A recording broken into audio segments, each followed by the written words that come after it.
नमस्कार दोस्तों, आज हम बात करने वाले हैं एक ऐसी फिल्म की जिसने कोर्ट रूम ड्रामा को एक नए लेवल तक पहुंचा दिया है। जॉली एलएलबी सीरीज की दोनों फिल्में लोगों को बहुत पसंद आई और अब बारी है तीसरे पार्ट की, जॉली एलएलबी 3। इस बार कहानी और बड़ी है, दाव और खतरनाक है और इंसाफ की लड़ाई पहले से कई ज्यादा मुश्किल। तो आइए बिना वक्त गवाए शुरू करते हैं पूरी फिल्म की डिटेल कहानी। पार्ट 1, शुरुआत और किरदारों का परिचय। फिल्म की शुरुआत दिल्ली से होती है। जगदीश्वर मिश्रा उर्फ जॉली अक्षय कुमार अब एक सफल वकील है, लोग उसे जानते हैं। दूसरी ओर पुराने कोर्ट का हीरो राजपाल अरशद वारसी भी आज के समय का एक बड़ा वकील बन चुका है। दोनों का व्यक्तित्व बिल्कुल अलग है। जॉली न्याय के लिए लड़ता है, राजपाल केस जीतने के लिए कुछ भी कर सकता है। केस का एंट्री। देश की सुरक्षा से जुड़ा बड़ा मामला सामने आता है, एक आतंकी हमला और उसके बाद हुआ पुलिस का एनकाउंटर। पुलिस कहती है कि उन्होंने आतंकियों को मार गिराया, लेकिन खबर और रिपोर्ट कहती है कि मारे गए लोग निर्दोष थे। यहीं से शुरू होता है कहानी का असली खेल। पार्ट 2, कोर्टरूम में पहली भिड़ंत। केस कोर्ट तक पहुंचता है। जॉली पीड़ित परिवारों का वकील बनता है। राजपाल पुलिस और सरकार की ओर से वकालत करता है। पहली सुनवाई। जॉली कहता है ये इंसाफ का मामला है, निर्दोषों की जान गई है। राजपाल कहता है ये सब देश की सुरक्षा के लिए किया गया, आतंकियों को बख्शा नहीं जा सकता। जज सौरभ शुक्ला बीच बीच में अपनी मजेदार टिप्पणियों से माहौल हल्का कर देते हैं। कोर्ट रूम में मीडिया भी मौजूद रहती है और हर सुनवाई खबर बनती है। पार्ट 3, सबूतों की खोज। जॉली गवाह और सबूत जुटाने में लग जाता है। वह गांव-गांव जाकर मृतकों के परिवार से मिलता है। लोग डर के कारण बोलना नहीं चाहते, लेकिन जॉली उन्हें समझाता है। राजपाल अपने तर्कों और चालाकी से जॉली को कमजोर दिखाने की कोशिश करता है।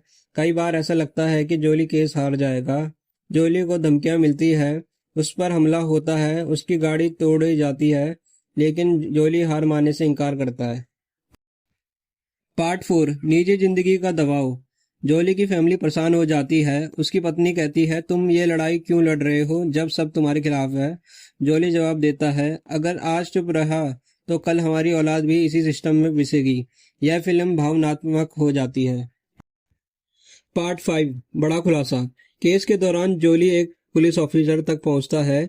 यह ऑफिसर सच्चाई जानता है कि इनकाउंटर फर्जी था, लेकिन वह डरता है क्योंकि सरकार और बड़े ऑफिसर शामिल है।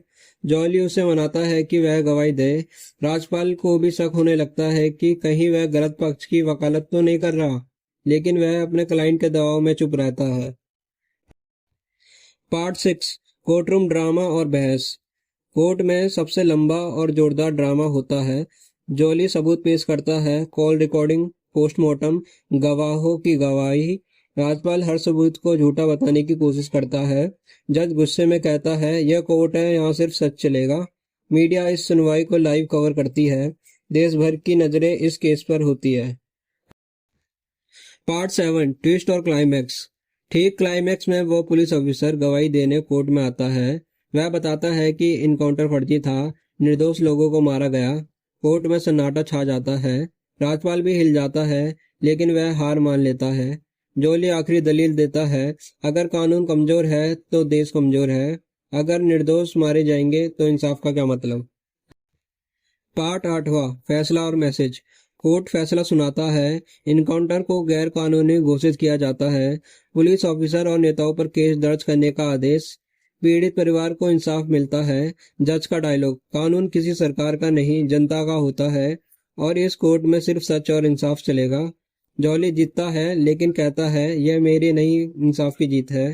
राजपाल भी मानता है कि उसने गलत रास्ता चुना। एंडिंग। फिल्म का मैसेज साफ है, सिस्टम कितना भी ताकतवर क्यों ना हो, सच को दबाया नहीं जा सकता। आखिरी सीन में जॉली कोर्ट से बाहर निकलता है और मीडिया से कहता है लड़ाई अभी खत्म नहीं हुई जब तक हर आम आदमी को इंसाफ ना मिले। तो दोस्तों, यही थी जॉली एलएलबी 3 की पूरी कहानी। उम्मीद है आपको कहानी पसंद आई होगी। वीडियो अच्छा लगा हो तो लाइक करें, चैनल सब्सक्राइब करें और घंटी जरूर दबाएं। धन्यवाद।